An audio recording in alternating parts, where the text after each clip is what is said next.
Hello, my beloved student. I think all of you are very fine. আমার স্নেহের ছাত্রছাত্রীরা আশা করছি প্রত্যেকেই খুব ভালো আছো, সাবধানে থাকবে, ভালো থাকবে, মন দিয়ে পড়াশোনা করবে। আমরা আমাদের ইউটিউব চ্যানেল আইএমআই ক্লাসেস, তাতে ক্লাস 11 এবং 12-এর প্রচুর ভিডিও রেডি করে আপলোড করেছি এবং খুব ভালো লাগছে যে ছেলে মেয়েদের খুব উৎসাহ দেখছি, তারা মন দিয়ে পড়ছে, তারা কমেন্ট করছে। আমাদের লাইভ ক্লাসেসেও বহু ছেলে মেয়ে পার্টিসিপেট করছে, কমেন্টের মাধ্যমে আমার সাথে যোগাযোগ রাখছে। যারা চাইছে যোগাযোগ রাখতে তারা কমেন্ট সেকশনে গিয়ে কমেন্ট করে আমার সাথে যোগাযোগ রাখতে পারো। আমরা আমাদের ক্লাসেসগুলো যেভাবে চালাবার ফুল প্রুফ ওয়েতে সেইভাবে চালাচ্ছি, যাতে প্রত্যেকের বোর্ড এবং নিট জেইর পরীক্ষায় ম্যাক্সিমাম কাজে লাগে। আর আমি আশা করছি যা কন্টেন্ট আমি প্রোভাইড করছি এবং যেভাবে রিটন এক্সপ্লেনেশনের মাধ্যমে আমি পড়াচ্ছি, it will be very beneficial for all types of examination.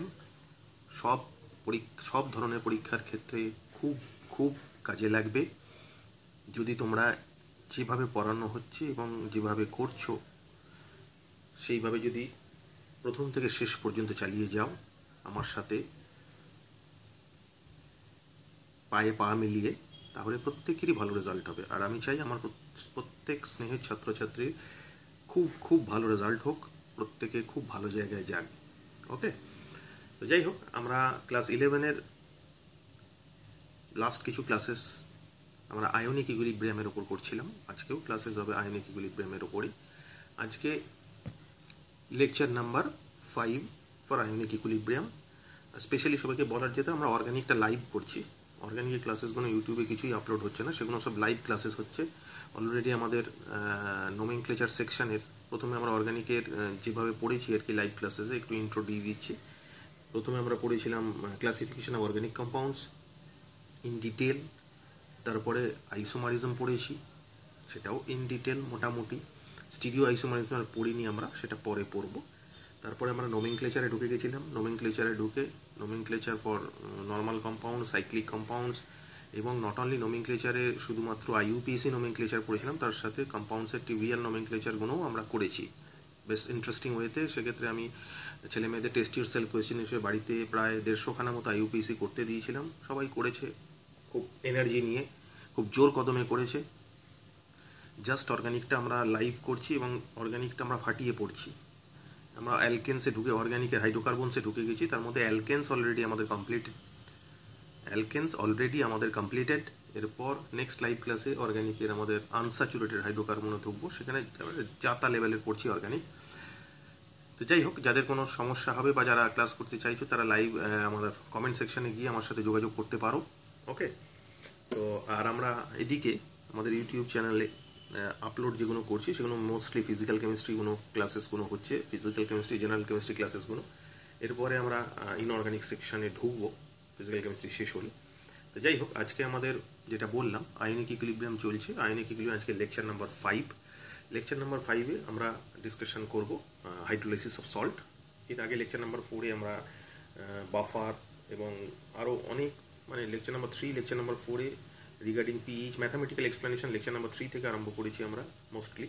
সেখান থেকে আমরা detail of pH, calculation of pH, strong acid, weak acid, strong base, weak base, strong acid at high dilution, weak acid and very high dilution, buffer, in detail discussion করেছি। যারা প্রথম class করছো তারা obviously আমাদের channel IMEI ক্লাসেসে গিয়ে ionic equilibrium search দিলেই 4খানা lecture পেয়ে যাবে, সেখানে ইন ডিটেল করা আছে। আশা করছি প্রত্যেকে ভালো লাগবে। যারা ক্লাস করছে তারা তো কমেন্ট করছি, খুব ভালো লাগছে আমার। তো যাই হোক, without wasting time late us discuss hydrolysis of salt. মানে সল্টের পিএইচ আমরা বার করবো কী করে। আমরা অ্যাসিডের পিএইচ বার করেছি, আমরা বেসের পিএইচ বার করেছি, আমরা উইক অ্যাসিড, উইক বেসের পিএইচ বার করেছি, আমরা strong acid at very high dilution, strong base at very high ডাইলিউশনে পিএইচ, পিওএইচ বার করেছি। ইভেন আমরা বাফারেরও পিএইচ বার করেছি। নাও দ্য কোয়েশ্চেন ইজ যে পিএইচ আর কারো বাকি আছে? অবভিয়াসলি সল্টের সলিউশনেরও পিএইচ হয়, এবং সেটা জানতে হলে সল্টে হাইড্রোলাইসিস চালতে হবে এবং কত টাইপের সল্ট হয় সেগুলো, এক্সাম্পলগুলো কী কী, তার ফর্মুলা কীভাবে আমরা অ্যাপ্লাই করবো, তার সলভ নিউমারিক্যাল, এই ডিটেল ডিসকাশন। আর আজকে সব থেকে সেকেন্ড সেগমেন্টের ডিসকাশনটা আরও প্রচণ্ড vital, that is B the discussion of solubility and solubility product, impact of solubility product on precipitation. এই ভেরি ভেরি ইন্টারেস্টিং এরিয়া, ভালো করে শোনো, প্রথম থেকে শেষ পর্যন্ত ভালো করে দেখবে শুনবে, তাহলে ভালো করে বুঝতে পারবে, ভালো লাগে। Okay, so let us discuss pH of salt solution. Heading হচ্ছে হাইড্রোলাইসিস অফ সল্ট। সল্টের আমাদের তিনটে টাইপের সল্ট নিয়ে আমাদের ডিসকাশন হবে। প্রথম হচ্ছে salt of strong acid and weak base. Strong acid আর উইক বেস রিয়াকশন করে যেসব সল্টগুলো তৈরি করে, সাচ এস NH4Cl। NH4Cl কীভাবে পাওয়া যায় আমরা জানি, যে HCl হচ্ছে স্ট্রং অ্যাসিড আর NH4 হচ্ছে উইক বেস, দুটো রিয়াকশন করে NH4Cl তৈরি করে। তাহলে আমরা বলতে পারি NH4Cl হচ্ছে এমন একটা সল্ট যেটা তৈরি হয় by the combination of strong acid and weak base. Similarly NH4 এটাও তৈরি হয় স্ট্রং অ্যাসিড H2SO4 এবং উইক বেস NH4OH এর রিয়াকশন। ঠিক আছে, এই ধরনের সল্ট যেগুলো আছে, আরও আছে, আমি দুটো এখানে লিখেছি। এই ধরনের সল্ট যেগুলো আছে তাদের পিএইচ ক্যালকুলেশনের ফর্মুলাটা হচ্ছে এটা, pH equals to half PKW। PKW কি আমরা অলরেডি আগে ডিসকাস করে নিয়েছি, minus half PKB minus half log C. সিটা হচ্ছে যে সলিউশনটা নিয়েছে, মানে এই সল্টের যে সলিউশনটা নিয়েছে তার কনসেন্ট্রেশন। আর কেবি কি, পিকেবি কি, কেডাব্লিউ কি, পিকেডাব্লিউ কি, আমাদের আগের যে আয়নিক ইকুইভ্যালেন্ট ক্লাসেসগুলো হয়েছে সেখানে ডিটেল ডিসকাশন করা আছে। যারা প্রথম ক্লাস করছো তারা ওখানে গিয়ে দেখে নেবে, ইন ডিটেল ডিসকাশন করা আছে উইথ এক্সপ্লেনেশন। তো এটাই লিখেছি, PKW equals to minus, just ছোটো করে বলেছি, PKW equals to minus log KW, PKB equals to minus log KB, আর C be the concentration of the solution, and this be the formula from which you can calculate the pH of such type of salt which is formed by the combination of strong acid and weak base। তীব্র acid এবং মৃদু ক্ষারের কম্বিনেশনে যে লবণগুলো তৈরি হয় তাদের pH বার করা, এটা হচ্ছে ফর্মুলা। এটা থেকে আমরা বার করে ফেলতে পারি। একটা এক্সাম্পল দেখি, তাহলে ব্যাপারটা আমাদের কাছে আরও পরিষ্কার হবে। Late us see the example. কি বলেছে, calculate the pH of 0.02 molar NH4Cl solution. প্রথমে ট্র্যাক করতে হবে সল্টটা কি, NH4Cl। তাহলে ডেফিনেটলি বুঝতেই পারছি এটা স্ট্রং অ্যাসিড আর উইক বেসের সল্ট। তারপরে কনসেন্ট্রেশন কি দেওয়া আছে, অবভিয়াসলি মোলস পার লিটার দেওয়া আছে, কত 0.02 মোলার, মানে মোলস পার লিটারে দেওয়া আছে। আর কি লাগবে, আর লাগবে অবভিয়াসলি পিকেবি। পিকেবি কি দেওয়া আছে, দেওয়া আছে পিকে NH4OH মানে বি বেস, দেওয়া আছে 4.74। আর পিকেডাব্লিউ তো আমরা জানি, পিকেডাব্লিউ হচ্ছে তোমার 14। ঠিক আছে, এটা আমরা স্ট্যান্ডার্ড জানি, কারণ ওয়াটারের ক্ষেত্রে আমি পুরোটা ডিরাইভ করে দেখিয়েও দিয়েছিলাম তোমাদের। যারা ফলো করোনি, আগের ক্লাসেসগুলো ফলো করবে, সেখানে করে দেওয়া আছে। ওকে, তাহলে ফর্মুলা কি, pH equals to half PKW minus half PKB plus minus half log C. Data বসিয়ে দিলাম, কি বললাম, PKW হচ্ছে 14 বসিয়ে দিলাম, তাহলে half into 14 minus half PKB কত দেওয়া আছে, অবভিয়াসলি 4.74 দেওয়া আছে, বসিয়ে দিলাম, minus half log C. C কনসেন্ট্রেশনটি মোলস পার লিটারে দেওয়া আছে, অবভিয়াসলি দেওয়া আছে, তাহলে এটা ডাইরেক্ট বসিয়ে দেবো, না থাকলে এটাকে ট্রান্সফার করতে হতো, যেহেতু দেওয়া আছে ডাইরেক্ট বসিয়ে দিলাম। বসিয়ে দিলে ভ্যালুটা আসছে 5.48। So just knowing the formula you can easily calculate the pH of salt formed by the combination of strong acid and weak base। Okay, easy, কিচ্ছু নেই, শুধু ফর্মুলাটা ঠিকঠাকভাবে মনে রাখতে হবে, তাহলেই তুমি করতে পারবে। ইন্টারেস্টিং প্রশ্ন আসে কিন্তু পরীক্ষায়। এরপরে সেকেন্ড টাইপের সল্টে আসছি, salt of weak acid and strong base. Weak acid আর স্ট্রং বেসের রিয়াকশনে যেসব সল্টগুলো তৈরি হয় তারা কারা, যেমন CH3COONA, সোডিয়াম অ্যাসিটেট। কী করে তৈরি হয়েছে, NaOH strong base sodium hydroxide আর CH3COOH acetic acid weak acid, দুজনের কম্বিনেশনে এই সল্টটা তৈরি হয়েছে। তো ডেফিনেটলি এটা বলতে পারি তীব্র ক্ষার মৃদু অ্যাসিডের লবণ। Similarly HCOOH potassium formate, formic acid আর পটাশিয়াম হাইড্রোক্সাইডের রিয়াকশনে তৈরি হয়েছে। সো এটাও এই ধরনের লবণের আর একটা উদাহরণ। এর ফর্মুলা কি, এর ফর্মুলা হচ্ছে, আরও প্রচুর আছে, দুটো করে আমি লিখেছি এখানে। তাহলে এর ফর্মুলা কি, এর ফর্মুলা হচ্ছে pH is equals to half PKW plus half PKA plus half log C. Okay, কোনটা কি জানো ডেফিনেটলি, আমি তো আগেই বলেছিলাম PKW অলরেডি ডিসকাসড, PKA কি already discuss, C be the concentration of the solution, সেগুলো এখানে লেখা আছে। ওকে, জাস্ট ফর্মুলাটা জানতে হবে। এর একটা নিউমেরিক্যাল দেখি, কি বলেছিল এখন নিউমেরিক্যালটা, বলেছে calculate the pH of 0.01 molar sodium acetate solution. তাহলে প্রথমে সল্টটাকে ট্র্যাক করতে হবে, কী ধরনের সল্ট, সল্ট বলে দিয়েছে সোডিয়াম অ্যাসিটেট মানে CH3COON, তার মানে salt of strong base and weak acid. Okay, concentration দেওয়া আছে, অবভিয়াসলি দেওয়া আছে 0.01, সেটা কি মোলস পার লিটারে দেওয়া আছে, হ্যাঁ ডেফিনেটলি মোলস পার লিটার দিয়েছে, মোলারিটি মানেই মোলস পার লিটার। আর আমার কি দরকার, পিকে দেওয়া আছে কি না, দেওয়া নেই, কে দেওয়া আছে। কে দেওয়া থাকলে আমি পিকেটা বার করে নিতে পারবো, বিকজ কি pK equals to minus log K, তাহলে minus log 1.8 into 10 to the minus 5 বসিয়ে যদি দিই ভ্যালুটা আসে 4.74। এইভাবে বার করে নিতে পারো। এই ডিটেল ডিসকাশন আমাদের আগে ক্লাসে হয়ে গেছে, তো সেগুলো যারা দেখোনি ওখানে দেখে নেবে, ইন্টারেস্টিং, ভালো লাগবে। তাহলে আমরা পিএইচ বার করলাম, পি ফর্মুলাটা ডাইরেক্ট অ্যাপ্লাই করছি, P equal half pK W plus half পিকে প্লাস হাফ লগ সি, বসিয়ে দিলাম ডেটাগুলো বসিয়ে দিলে দেখো প্রত্যেকটা ডেটা বসিয়ে দিয়েছি, বসালে ভ্যালুটা আসছে 8.37। অবভিয়াসলি 7-এর ওপরই আসার কথা, কারণ এটা salt of strong base and weak acid. Obviously সলিউশনটা বেসিক হবে, কারণ বেসটা স্ট্রং ছিল, অ্যাসিডটা উইক ছিল। আগেরটা যেরকম অ্যাসিডিক রিজিয়নে আসবে, কারণ দেখো 5.48 এসেছিল, কারণ সল্টটা ছিল strong acid and weak base. মিডিয়ামটা অবভিয়াসলি অ্যাসিডিক হবে, তার লজিক্যালি আমরা বলতে পারি 7-এর নিচে আসার কথা, অবভিয়াসলি 7-এর নিচেই এসছে। আবার এখানে strong base and weak acid, তাহলে লজিক্যালি আমরা বলি 7-এর ওপর আসার কথা, তাই এসছে দেখো 8.37। ওকে, and the last one, that is salt of weak acid and weak base. Salt of weak acid and weak base, example কি CH3COONH4 ammonium acetate, ammonium hydroxide একটা উইক বেস, আর অ্যাসিটিক অ্যাসিড একটা উইক অ্যাসিড, দুটোর কম্বিনেশনে ammonium acetate তৈরি হচ্ছে, অথবা NH4CN ammonium cyanide হতে পারে, অথবা NH4CO3 অ্যামোনিয়াম কার্বনেটও হতে পারে, আরও প্রচুর হতে পারে। আমি দুটো লিখেছি এখানে, আমাদের আগের ক্লাসে ডিটেল ডিসকাশন করা আছে কত টাইপের হতে পারে, কে কে হতে পারে। এর ক্ষেত্রে ফর্মুলাটা হচ্ছে pH equals to half pK W plus half pK A minus half pK B. Interesting, এখানে দেখো সলিউশনে কনসেন্ট্রেশনটি কোনোভাবে ইনভলভ নেই। Just knowing the value of pK W, pK A and pK B, you can easily calculate the pH of such type of salt, যে লবণগুলো তৈরি হয় উইক অ্যাসিড আর উইক বেসের রিয়াকশন। যেমন এক্সাম্পল দিয়েছি, তাহলে কোনটা কি এখানে বলে দেওয়া আছে অবভিয়াসলি। তাহলে এর একটা নিউমেরিক্যাল দেখি, তাই তো, চলো দেখা যাক কি বলেছে। Calculate the pH of ammonium অ্যাসিডেট solution and ammonium cyanide solution.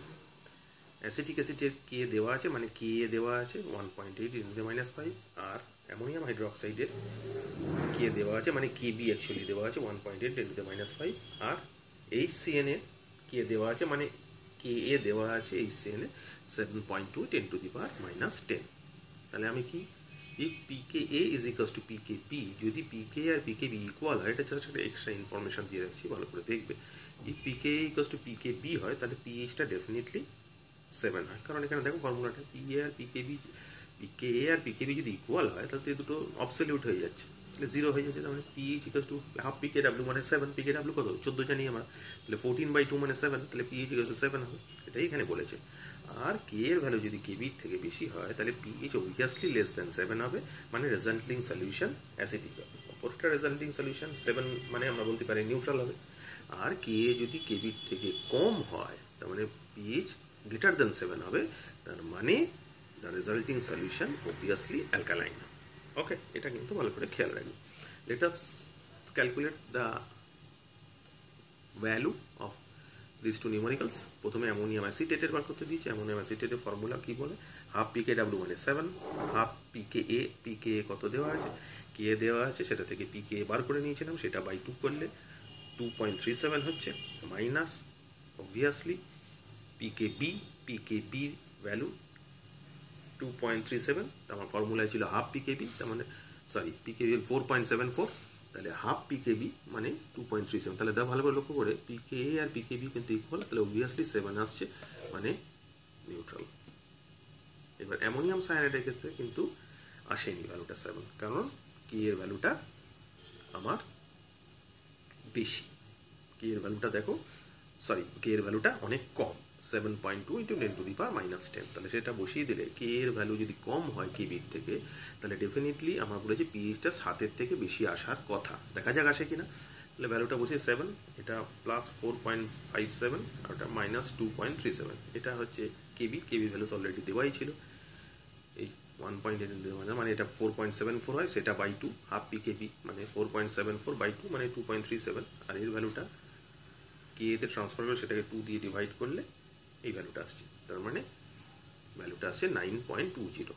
Since the value of Kb in this problem, value of Kb is greater than K, definitely পিএইচটা 7-এর বেশি আসার কথা, এবং দেখো তাই এসছে 9.20। তার মানে সলিউশনটা কী হবে, সলিউশনটা অবভিয়াসলি অ্যালকালাইন হবে। এই হচ্ছে একদম basic funda regarding the hydrolysis of salt. এইটুকু জানলে I think it is more than enough for your any types of examination. যে কোনো পরীক্ষার ক্ষেত্রে এই যা ইনফরমেশান দিলাম ছোট করে, বাট ছোট হলেও এফিশিয়েন্ট এবং এফেক্টিভ যে কোনো পরীক্ষার ক্ষেত্রে। ওকে, এটা হচ্ছে আমাদের আজকের ক্লাসের ফার্স্ট পার্ট। এবার সেকেন্ড পার্টে যাব আজকের ক্লাসে। সেকেন্ড পার্টটা হচ্ছে রিগার্ডিং সলিবিলিটি প্রোডাক্ট আর relation between solubility and solubility product, এছাড়া সলিবিলিটি প্রোডাক্টের application in the field of precipitation. Detail discussion করবো উইথ নিউমারিক্যালস। ভালো করে দেখবে, খুব ইন্টারেস্টিং, ভালো করে বুঝবে, ভিডিওটা শেষ পর্যন্ত দেখবে, তাহলে পুরো কনসেপ্ট একদম ক্লিয়ার হয়ে যাবে। ওকে, লেট আস সি। ওকে, আমরা এবার ডিসকাশন শুরু করছি সলিবিলিটি অ্যান্ড সলিবিলিটি প্রোডাক্ট। খুব ক্রুশিয়াল ডিসকাশন, খুব ইম্পর্টেন্ট ডিসকাশন। ভালো করে দেখবে, ভালো করে বুঝবে, টোটাল জিনিসটা একদম লিখে এক্সপ্লেন করা আছে with numericals, with mathematical derivation. ভালো করে দেখবে, ভালো করে বুঝবে। ওকে, কি বলেছে? বেসড অন সলিবিলিটি মানে the ability for a given substance or the solute to dissolve in a solvent. কোনো একটা সলভেন্ট বা দ্রাবকের মধ্যে সলিউট মানে দ্রাব যদি দ্রবীভূত হয়, তাহলে সেই দ্রবীভূত হওয়ার এবিলিটিটাকে বলা হয় সলিবিলিটি। কি বলেছে? Based on solubility, this be the definition of solubility, we have two types of salt. সলিবিলিটির উপর বেস করে আমাদের দুটো ধরনের লবণ আছে। We have two types of salt. Number one, highly soluble salts, যেগুলো জলে অতি দ্রাব্য। তারা সাধারণত কারা হয়? প্রথম হচ্ছে মনে রাখবে, ইনফরমেটিভ, অল নাইট্রেট সল্টস আর সলেবল, হাইলি সলেবল আর কি।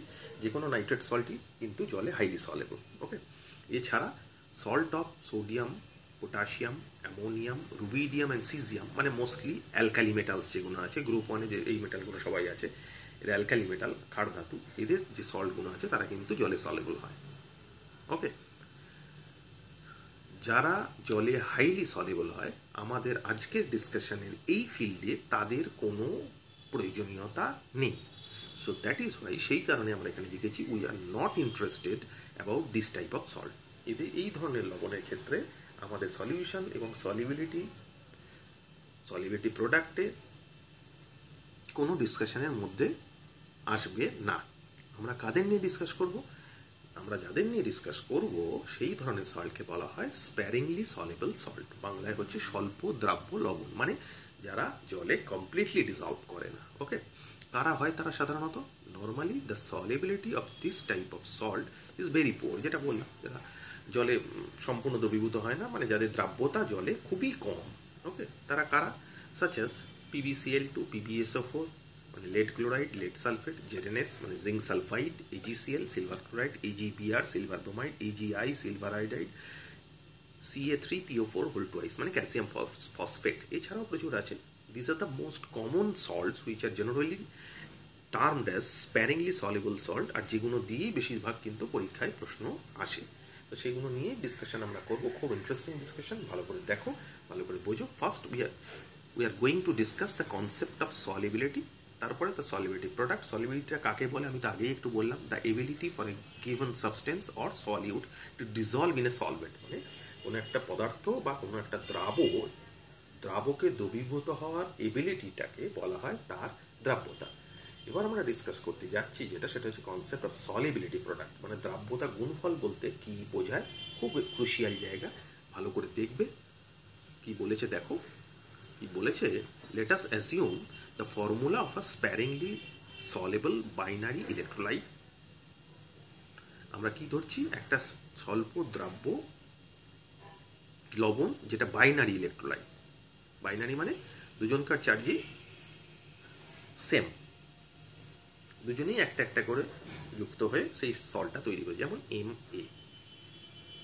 ওকে, কি বলেছে? নাও for the saturated solution of Ma, এর যদি সম্পৃক্ত দ্রবণ তৈরি করা যায়, সেক্ষেত্রে উই হ্যাভ দ্য ইকুইলিব্রিয়াম। এই ধরনের ইকুইলিব্রিয়াম এস্টাবলিশ করে। প্রথমে এটা সলিড ছিল, সেটাকে ডিজলভ করলে Ma ডিজলভ হলো। এবার এই Ma সলিড ছিল, সেটা ডিসোসিয়েট করবে। যদিও ডিসোসিয়েশন খুব পুয়ার, আমি বললাম ডিসোসিয়েশন হলেই ডিজলভ বেশি হয়। যেহেতু এদের ক্ষেত্রে সলিবিলিটি খুব poor, that's why they are sparingly soluble salt, সেই কারণে তারা স্বল্প দ্রাব্য লবণ। তো যাই হোক, ডিসোসিয়েশন তো হবে, it will dissociate produce M+ plus A-, যদিও ডিসোসিয়েশনটা খুব পুয়ার। তাহলে according to law of mass action আমরা আগের ক্লাসে দেখেছি যে এরকম ধরনের ডিসোসিয়েশন হলে ডিসোসিয়েশন কনস্ট্যান্ট কীভাবে লিখতে হয়।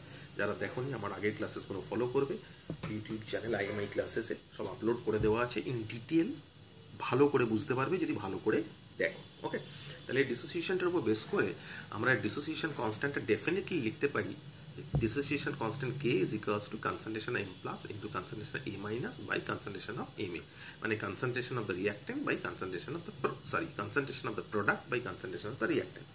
এখানে কি বলেছে, dissolved Ma produce M plus and A minus, আমি যেটা দেখতেই পাচ্ছি। যাই হোক, এবার কি এই Ma যেটা সলিড ফর্মে আছে, যেহেতু ডিসোসিয়েশন খুব পুয়ার হয়েছে, তার মানে এটা মোস্টলি এর ভ্যালুটা যা ছিল প্রায় সেরকমই কনস্ট্যান্ট ভ্যালু আছে, চেঞ্জেস হয়নি। তাহলে এটাকে ক্রস মাল্টিপ্লিকেশন করছি আগে, K into Ma concentration of Ma solid equals to concentration of M plus into concentration of A minus। Third ব্র্যাকেটে দেওয়া মানে তাদের গাঢ়ত্বকে বোঝায়। আমি আগেও দেখিয়েছি আমাদের আগের ক্লাসেসগুলোতে যে থার্ড ব্র্যাকেটে দেওয়াটাকেও গাঢ়ত্ব বা কনসেন্ট্রেশন বোঝায়, অথবা C দিয়েও লেখা যেতে পারে। তার ডিসকাশন আমাদের হয়ে গেছে, সেই নিয়ে নতুন করে বলার কিছু নেই। তাহলে এবার কি বলছে এখানে ভালো করে লক্ষ্য করে দেখো, ইম্পর্টেন্ট জায়গা। The concentration of the undissociated solid Ma is reasonably taken to be constant at fixed temperature। নির্দিষ্ট উষ্ণতায় এই Ma ডিসোসিয়েশন যেহেতু খুব কম হচ্ছে, সেই জন্য কনসেন্ট্রেশন অফ Ma বা M এর গাঢ়ত্বটাকে একটা পার্টিকুলার টেম্পারেচারে কনস্ট্যান্ট ধরা হয়। আমি আগেও ডিসকাস করেছি আমাদের ডিসকাশনে। তাহলে কেটা একটা কনস্ট্যান্ট আর এই ভ্যালুটাও কনস্ট্যান্ট, তাহলে এই দুটো মিলিয়ে একটা কনস্ট্যান্ট হবে। আমি এই ডিসকাশনটা কিন্তু তোমাদের আগে যখন আয়নিক প্রোডাক্ট অফ ওয়াটার করেছিলাম তখন কিন্তু এই ম্যাটারটা ডিসকাস করেছিলাম, যারা দেখোনি ওখানে দেখে নেবে। তাহলে এটাও কনস্ট্যান্ট এটাও কনস্ট্যান্ট, তাহলে এই দুটো মিলিয়ে আরেকটা কনস্ট্যান্ট হবে, সেটাই এখানে লিখেছে দেখো। So we can write K into Ma concentration of Ma solid, that দুটো এটা কনস্ট্যান্ট এটা কনস্ট্যান্ট, তাহলে এই দুটো মিলিয়ে অবভিয়াসলি আরেকটা কনস্ট্যান্ট হবে, দ্যাট ইজ Ksp। এটাই হচ্ছে solubility product Ksp, which is equals to concentration of M plus into concentration of A minus। তার মানে কোনো সল্টের সলিবিলিটি প্রোডাক্ট হচ্ছে তাদের কনসেন্ট্রেশনের যে কনস্টিটিউয়েন্ট আছে তাদের আয়নিক কনসেন্ট্রেশনের প্রোডাক্ট।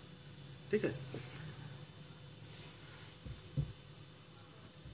তাহলে কি বলেছে দেখো, this constant representing the product of the ionic concentration of Ma is denoted by Ksp। যেটা বললাম Ksp-টা হচ্ছে solubility product, Sp for solubility product, এটা হচ্ছে সেই কনস্ট্যান্টটা। তো সেটা অবভিয়াসলি কি হলো, যে কনস্টিটিউয়েন্ট আয়ন্সগুলো আছে তাদের কনসেন্ট্রেশনের প্রোডাক্ট, যেটা বললাম আমি সেটাই এখানে লিখেছে। This constant representing the product of the ionic concentration of Ma and is denoted by Ksp and known as solubility product constant or simply solubility product। So this be the basic funda of solubility product। আশা করছি প্রত্যেকেই বুঝতে পেরেছো, ভালো করে দেখবে, video pause করে দেখবে, নোটগুলো বানাতে রেডি করবে, তাহলে আরও উপকার হবে। ওকে, তাহলে ইন জেনারেল আমরা কি বলতে পারি, দেখা যাক কি বলতে পারি। So in general the solubility product of a sparingly soluble salt or electrolyte is the maximum product of the concentration of the ions in its saturated solution। Obviously মনে রাখতে হবে যে তার সম্পৃক্ত দ্রবণ, and one of the important fact that is at a given temperature and usually denoted by Ksp দ্বারা সেটাকে represent করা হয়। মানে আরও কিছু এক্সাম্পল দেখি, ইন্টারেস্টিং খুব, ভালো করে দেখো। ধরো AgCl সলিড, প্রথমে AgCl ডিজলভ হয়ে যাবে, then it will dissociate to produce Ag plus আর Cl minus, Ag plus Cl মাইনাসে ভাঙবে, তাহলে সলিড প্রোডাক্ট কী লিখবো, AgCl এর ক্ষেত্রে Ksp concentration of Ag plus into concentration of Cl minus. সব ক্ষেত্রে তো এরকম আবার ইউনিভ্যালেন্ট থাকবে না, মানে বাইনারি থাকবে না, এরকম আলাদা টাইপেরও থাকতে পারে, যেমন CaF2 থাকতে পারে, PbCl2 থাকতে পারে, Ca3PO4 থাকতে পারে, ঠিক আছে, PbSO4 থাকতে পারে। তো তাদের ক্ষেত্রে আমি কিভাবে করব, একটা জেনারেলাইজ ডিসকাশন তো দরকার, যেটা থেকে আমি ম্যাটারটাকে খুব সহজভাবে সলভ করতে পারি। Let us see the generalize discussion.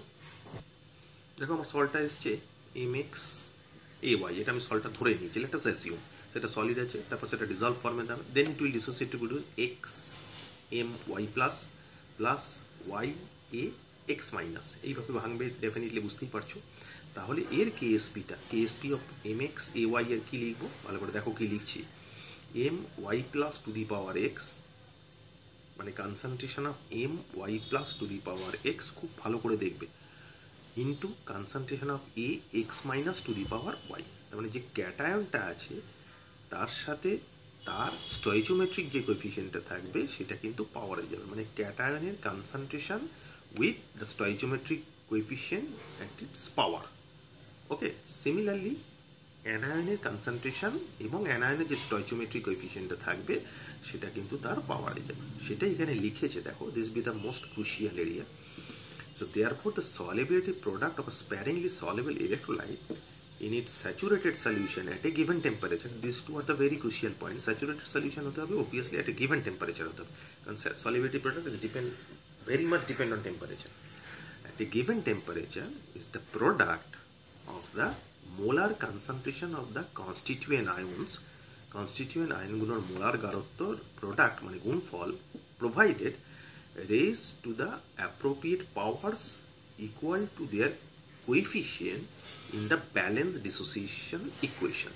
তার মানে তাদের যে ব্যালেন্স ডিসোসিয়েশন ইকুয়েশনটা আছে সেই ডিসোসিয়েশন ইকুয়েশনে তাদের যে কোএফিসিয়েন্টগুলো আছে সেগুলো কিন্তু কনসেন্ট্রেশন টার্মের পাওয়ারে যাবে। অবভিয়াসলি দেখতেই পাচ্ছ, ক্যাটায়নের কনসেন্ট্রেশন টার্মের পাওয়ারে গেছে ক্যাটায়নের যে কোএফিসিয়েন্টটা ছিল, ইন্টু অ্যানায়নের কনসেন্ট্রেশন টার্মের পাওয়ারে গেছে অ্যানায়নের যে কোএফিসিয়েন্টটা ছিল।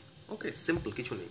এবার দেখো ইন্টারেস্টিং কি বলেছে, যদি এজিসিএন হয় তাহলে এক্স কত, অবভিয়াসলি 1, এজি প্লাস ওয়াই কত, অবভিয়াসলি 1, তাহলে কেএসপি কী হবে, concentration of Ag plus into concentration of CL minus. যদি বিএ এসও ফোর এক্স কত 1, ওয়াই কত 1, কারণ এক্স একটা পাওয়া গেছে, ওয়াই একটাই পাওয়া যাবে, বিএ 2 প্লাস এসও 2 মাইনাস একটা স্টয়চিওমেট্রিক কোএফিসিয়েন্ট 1 1, তাহলে কেএসপি হবে concentration of B A 2 plus into concentration of S O 2 minus. C A F টুর ক্ষেত্রে কিন্তু আলাদা, সিএএফ টুর ক্ষেত্রে কিন্তু এক্সটা মানে CA2 প্লাস আর 2F মাইনাস, মানে ক্যাটায়নটা স্টয়চিওমেট্রিক কোএফিসিয়েন্ট 1, অ্যানায়নটা স্টয়চিওমেট্রিক কোএফিসিয়েন্ট কিন্তু 2, তাহলে সেক্ষেত্রে কি লিখবো, অবভিয়াসলি লিখবো KSP equals to concentration of CA2 plus into concentration of F minus to the power 2, কিন্তু খেয়াল রাখবে Ag2S উল্টোটা, it will dissociate to produce, এটা ভেঙে কি হবে 2Ag plus plus S2 minus, তাহলে ক্যাটায়ন দুটো অ্যানায়ন একটা, তাহলে ক্যাটায়ন দুটো, ক্যাটায়নের স্টয়চিওমেট্রিক কোএফিসিয়েন্ট 2, অ্যানায়নের স্টয়চিওমেট্রিক কোএফিসিয়েন্ট 1, তাহলে লিখবো কি KSP equals to Ag plus to the power 2, concentration of Ag plus to the power 2 আর concentration of S2 minus to the power 1, যেহেতু এটা 1। CA3PO4 হোল 2 ক্যালসিয়াম ফসফেট, সেক্ষেত্রে cation 3টে পাওয়া যাবে 3CA2 প্লাস, অ্যানায়ন দুটো পাওয়া যাবে 2PO4 3 মাইনাস, এইভাবে ভাঙছে ক্যালসিয়াম ফসফেট, তাই না? তাহলে X হবে 3, Y হবে 2, KSP কি লিখবো, concentration of CA2 plus to the power 3 into concentration of PO4 3 minus to the power 2। Okay, আশা করছি প্রত্যেকে ভালো করে বুঝতে পেরেছো।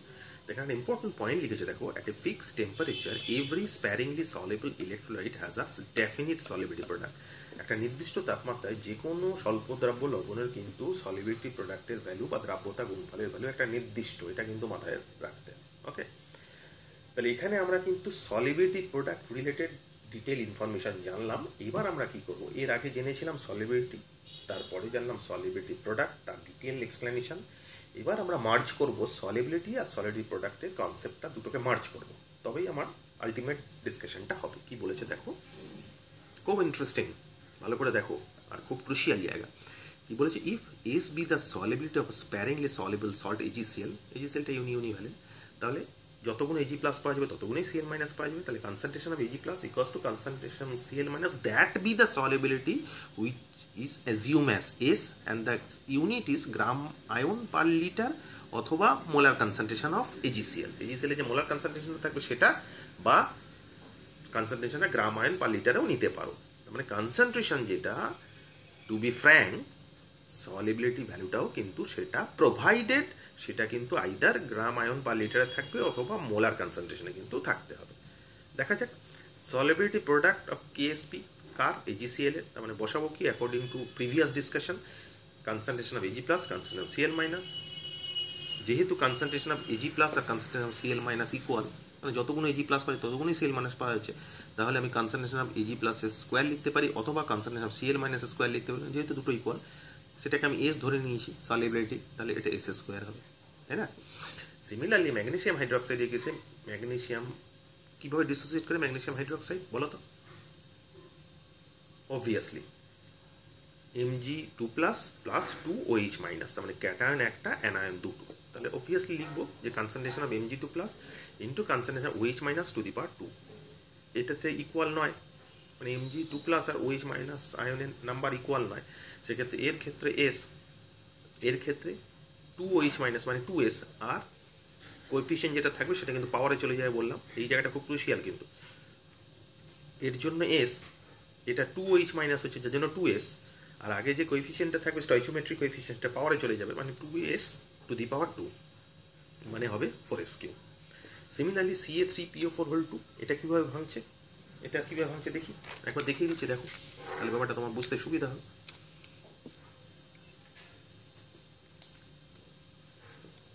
ভালো করে দেখো, Ca3PO4 কীভাবে ভাঙছে ভালো করে দেখো, 3Ca2+ প্লাস 2PO4 3 তাহলে এর সলিবিলিটি 3s, এর সলিবিলিটি 2s হবে। যদি সলিবিলিটি s ধরা হয় তাহলে KSP কি লিখবো, KSP লিখব যে ভালো করে দেখো Ca2+ টু দি কিউব দেখো PO4 3 স্কোয়ার, Ca2+টা কত ধরেছি 3s, তার মানে 3s এর কিউব ইন্টু 2s এর স্কোয়ার, তাহলে এটা কত হচ্ছে 27s3, এটা কত হচ্ছে 4s², তাহলে এই দুটোকে মাল্টিপ্লাই করলে কি হয় 108s⁵। This be the derivation, easy. প্রত্যেকটা কেসে এরকম জেনারেলাইজ ডেরিভেশন করবে, একটা করে দেখিয়ে দিলাম টিপিক্যালটা, বাকিগুলো বুঝতে সুবিধা হবে। তাহলে আমার ক্যালসিয়াম ফসফেট যদি থাকে তাহলে তার সলিডি প্রোডাক্টের ভ্যালু 108s⁵ হওয়ার কথা। দেখা যাক তাই হয়েছে কিনা, দেখো অবভিয়াসলি দেখো KSP হয়েছে 108s⁵। ওকে, তাহলে জেনারেলাইজ যে সল্টটা আমার আগে ছিল MXAY, এর KSPর জেনারেলাইজ এক্সপ্রেশনটা আমি কি লিখতে পারি, KSP = XS, কারণ এটা S স্টয়চিওমেট্রিক, M এর স্টয়চিওমেট্রিক কোএফিশিয়েন্ট হবে X, সলিবিলিটি S ধরেছি, তাহলে XS⁵ ইন্টু YS⁵, তাহলে X⁵, Y⁵, S⁴x+y, this be the generalized expression of solubility product of a sparingly soluble salt, or you can say this be the relation between solubility product and solubility for a sparingly soluble salt. এটা খুব crucial, এটাই পরীক্ষায় প্রশ্ন বহুবার এসছে যে কোনো একটা সল্ট যদি এরকম হয় তাহলে তার সলিডি প্রোডাক্টের এক্সপ্রেশন কি হবে। KSP = এটা, আরও ওরকম এখানে আছে KSP = X⁵, Y⁵, S⁴x+y।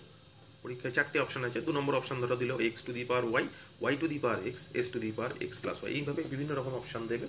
তো খুব ক্রুশিয়াল জায়গা, একবারে পুরো ডিরাইভ করে দেখিয়ে দিলাম আমি, এইভাবে আসে। আশা করছি বুঝতে পেরেছো, ভালো করে দেখো, নোট করতে করতে যাবে, বুঝতে যাবে, তাহলে ব্যাপারটা তোমাদের আরও পরিষ্কার হবে। এরপরে কি বলেছে দেখো, যেটা বললাম, this is the general expression indicating the relation between solubility and solubility product. Okay, so since the solubility varies with temperature, the solubility product is also depend on temperature, obviously, যার জন্য বারবার বলা হয়েছে যে solubility product at a particular temperature, এই কারণের জন্য যে solubility উপর solubility product ডিপেন্ড করছে, আবার solubility টেম্পারেচার উপর ডিপেন্ড করছে, তো ডেফিনেটলি solubility প্রোডাক্টটা টেম্পারেচার ডিপেন্ডেন্ট হবে, তাই না? দু একটা নিউমেরিক্যালস দেখি, তারপরে এর একটা পার্টের অ্যাপ্লিকেশন দেখবো। কি বলেছে দেখো, at 25 degree centigrade, 25 degree centigrade উষ্ণতায় the solubility of Ag2SO4 is 0.026 gram molecule per litre. Calculate KSP, এর সলিডি প্রোডাক্ট বার করতে দিয়েছে। তাহলে প্রথমে আমাকে সল্টটা দেখতে হবে, স্প্যারিংলি সলভেবল সল্ট আছে, তারপরে আমার যে সল্ট আছে তার কনসেন্ট্রেশনটা কি মোলস পার লিটারে দেওয়া আছে, অবভিয়াসলি মোলস পার লিটারে দেওয়া আছে, তাহলে আমি ডাইরেক্টলি ফর্মুলায় বুঝতে পারি এটা কী টাইপের সল্ট, আগে দেখে নিতে হবে। Ag2SO4 তার মানে 2Ag প্লাস এক্সটা তার মানে 2, আর SO4 2-, তাহলে কি KSP = Ag plus square into SO4, concentration of Ag plus square, concentration of SO4 2-, এবার এই যে কনসেন্ট্রেশন Ag প্লাস জায়গায় 2s বসাবো, কারণ 2Ag প্লাস হচ্ছে, তাহলে 2s এর হোল স্কোয়ার, আর এর জায়গায় শুধু s মানে 4s3, s এর ভ্যালু তো মোলস পার লিটারে দেওয়াই আছে, বসিয়ে দিলাম, তাহলে 4 ইন্টু সেই ভ্যালু এলো 7.03 × 10⁻⁵। ইজি, খুব ইজি যদি লজিক্যালি এবং কনসেপচুয়ালি ভালো করে বুঝতে পারো। অনেকের ব্যাপারটা শক্ত লাগে যদি লজিক্যালি ভালো করে না বোঝা যায়, তো ভালো করে বোঝো, আমি একবার সহজ করে ব্যাপারটাকে রিপ্রেজেন্ট করছি। আর একটা নিউমেরিক্যাল দেখি যে কি বলেছে। এবার KSP বলে দিয়েছে, সলিবিলিটি বার করতে দিয়েছে গ্রাম মোল পার লিটার আবার গ্রাম পার লিটার দুটোতেই। কীভাবে করবো? তাহলে কেএসপি বলে দিয়েছে কার, এজিপিআর এ, মানে ইউনিভ্যালেন্ট, তাহলে concentration of Ag plus into concentration of Br minus, that is equals to solubility product 4.3 into 10⁻³ এটা এস, তার মানে solubility product equals to S square, তাহলে সেটা থেকে এস বেরিয়ে চলে এলো 6.56 into 10⁻⁷ gram mole per litre. এটাতে অবভিয়াসলি একটা বার করতে দিয়েছে গ্রাম মোল পার লিটারে, আবার এটা গ্রাম পার লিটারও বার করতে দিয়েছে, তার মানে গ্রাম মোল পার লিটারটাকে গ্রাম পার লিটার নিয়ে যেতে হবে। কী করে নিয়ে যেতে হবে? অবভিয়াসলি মলিকুলার দিয়ে মাল্টিপ্লাই করে, কারণ মোল থেকে গ্রামে নিয়ে যায় কী করে? মোল থেকে গ্রামে নিয়ে যায় মলিকুলার দিয়ে মোলার মাস দিয়ে মাল্টিপ্লাই করে বা মলিকুলার দিয়ে মাল্টিপ্লাই করে। তাহলে মলিকুলার ওয়েট অফ এজিবিআর কত? 187.8, এটা গিভেন দেওয়া থাকবে, অথবা ইন্ডিভিজুয়াল এজি বা বিআরের দেওয়া থাকবে, দুটোকে নিয়ে বার করে নিতে হবে। তাহলে সলিবিলিটি প্রোডাক্ট গ্রাম পার লিটারে, সলিবিলিটি গ্রাম পার লিটারে বার করছি আমরা, গ্রাম মোল পার লিটারে পেয়েছি, সেই ভ্যালুটাকে মোলার মাস দিয়ে মাল্টিপ্লাই করলাম, ভ্যালু বেরিয়ে চলে এলো 1.232 ইন্টু 10⁻⁴ গ্রাম পার লিটার। ওকে, খুব ইজি, ভালো করে দেখো, বুঝতে পারছো নিশ্চয়ই। আরও নিউমেরিক্যালস দেবো আমি আমাদের পিডিএফ করে, দেখবে। কোনো জায়গায় কোনো রকম প্রবলেম হলে কমেন্ট সেকশানে আমার সাথে কথা বলো, ভালো কথা বলি আমি কিন্তু কমেন্ট সেকশানেও, সেখানে ভালো করে দেখো, আশা করছি বুঝতে পারবে। তো সলিবিলিটি প্রোডাক্টের আর একটা অ্যাপ্লিকেশান, ইম্পর্টেন্ট অ্যাপ্লিকেশান দেবো, খুব ক্রুশিয়াল। কারণ সলিবিলিটি প্রোডাক্টের ভ্যালু মানে কনসেপ্টটা এত ক্রুশিয়াল কেন? কারণ এন্টায়ার কোয়ালিটেটিভ অ্যানালিসিস প্র্যাকটিক্যালের সেটা কিন্তু এর ওপর বেস করে আছে।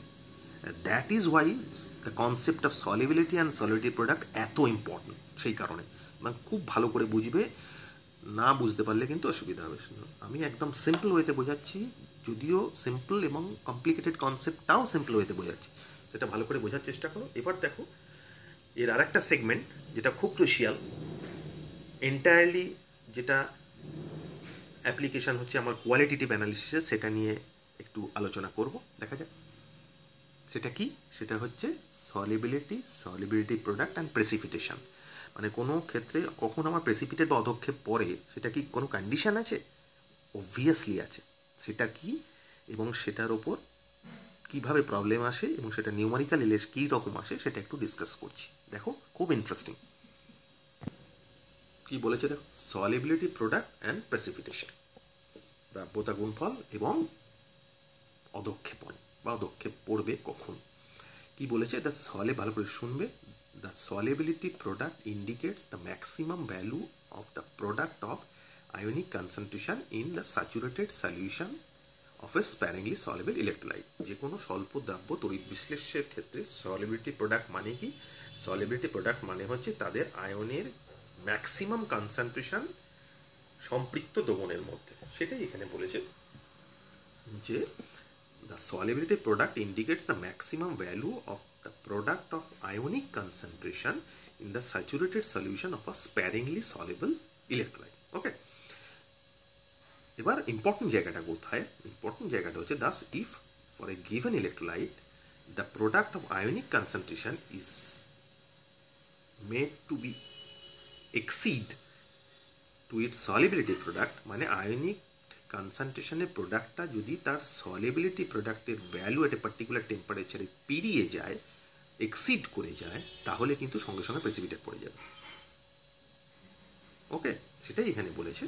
তো কন্ডিশনটা কী কী ভালো করে দেখো। আয়নিক কনসেন্ট্রেশন প্রোডাক্টটা যদি সলিবিলিটি প্রোডাক্টের ভ্যালুর থেকে বেশি হয়, তাহলে কিন্তু দ্য ইলেকট্রোলাইট গেটস প্রেসিপিটেটেড, তাহলে সঙ্গে সঙ্গে কিন্তু অধক্ষেপ পাওয়া যাবে। তাহলে কখন অধক্ষেপ পাওয়া যাবে?